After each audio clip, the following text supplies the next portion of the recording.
Hello বন্ধুরা, তোমাদের জন্য নিয়ে এসেছি আরেকটা খুবই সবারই প্রিয় রেসিপির মধ্যে একটা। আর এই বর্ষাকালে যেটা বাড়ি বাড়িতে না হলে কিন্তু ব্যাপারটা জমে না। বৃষ্টির সিজন মানেই কিন্তু ফার্স্টে মাথায় এটা আসে। তো চলো বানানো যাক ইলিশের তেল ঝাল।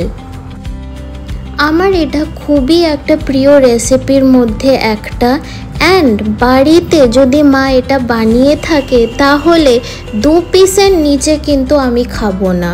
সো দেখা যাক এটা কিভাবে বানানো হয়। ফার্স্ট অফ অল আমরা ইলিশ মাছগুলোকে কিন্তু আমরা ভালো করে ধুয়ে নেব। তারপর ইলিশ মাছগুলোর মধ্যে আমরা একটুখানি লবণ দিয়ে দেব আর ওর মধ্যে হলুদ গুঁড়ো দিয়ে দেবো।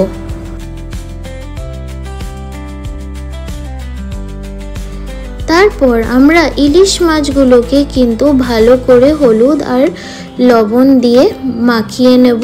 2 পিটি ভালো করে মাখিয়ে নিতে হবে। তারপর অ্যাটলিস্ট 10 মিনিটের মতো আমরা এমনিভাবে রেখে দেবো।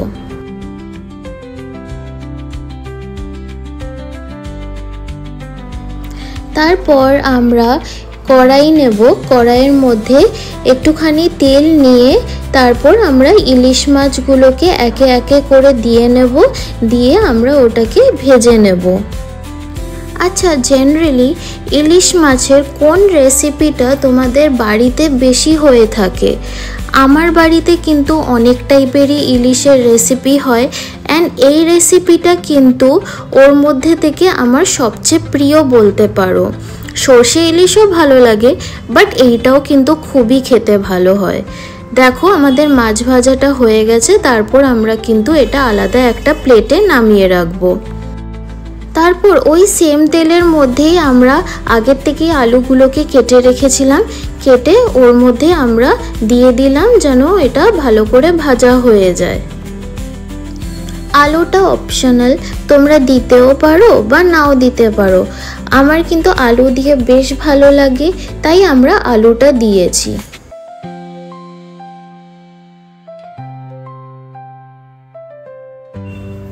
দেখো আমাদের আলুটা অলমোস্ট ভাজা হয়ে গেছে।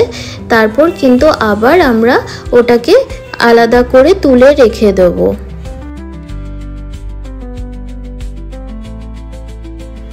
তারপর আমরা কিন্তু আবার আগের থেকেই বেগুনগুলোকে কেটে রেখেছিলাম। কেটে রাখা বেগুনগুলো ওই সেম তেলের মধ্যেই আমরা দিয়ে দেব।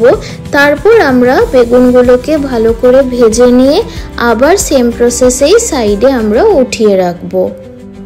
এই ইলিশ মাছ আর চিংড়ি মাছ নিয়ে কিন্তু ডিবেটটা বলতে গেলে পুরো ওয়ার্ল্ড ফেমাস।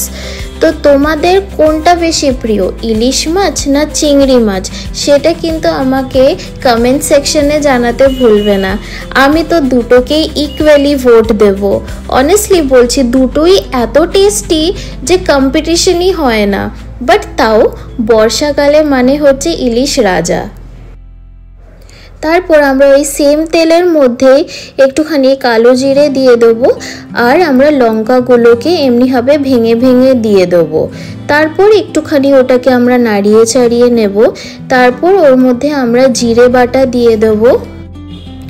ওর মধ্যে আমরা হলুদ গুঁড়ো দিয়ে দেবো, একটুখানি আমরা লঙ্কার গুঁড়ো দেব, আর ওর মধ্যে আমরা সামান্য একটুখানি লবণ দিয়ে মশলাটাকে আবার আমরা ভালো করে নাড়িয়ে চাড়িয়ে নেব।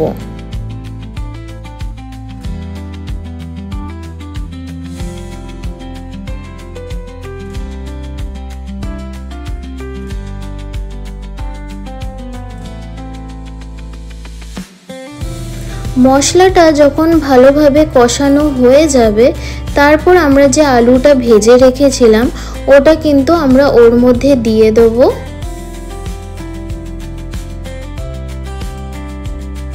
তারপর আবার এটাকে আমরা ভালো করে নাড়িয়ে চাড়িয়ে নেব। তারপর ওর মধ্যে আমরা ভেজে রাখা বেগুনগুলোও দিয়ে দেব। তারপর আবার আমরা একটুখানি ভালো করে নাড়িয়ে চাড়িয়ে নেব যেন সব মশলাটা ভালোভাবে মিক্স হয়ে যায়। কষানো হয়ে গেলে তারপর আমরা ওর মধ্যে জল দিয়ে দেবো।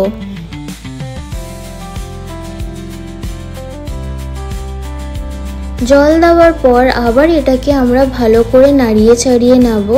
তারপর যে মাছগুলোকে আমরা ভেজে রেখেছিলাম একে একে করে আমরা কিন্তু ঝোলের মধ্যে দিয়ে দেবো। ঝোলটা একটু ফুটে গেলেই তোমাদের কিন্তু ইলিশের তেল ঝাল রেসিপি ইজ রেডি। প্লিজ তোমরা কিন্তু আমাদের সাপোর্টে থেকো, কারণ তোমরা যদি পাশে দাঁড়িয়ে থাকো তাহলেই কিন্তু আমরা আছি। And if you like this recipe then please do like and subscribe my channel and press the bell icon for more such amazing recipes. Thank you. চটপট তোমরা এটা বাড়িতে বানাও আর আমাকে কিন্তু কমেন্ট সেকশনে জানাতে ভুলবে না যে তোমাদের এই রেসিপিটা কেমন লাগলো।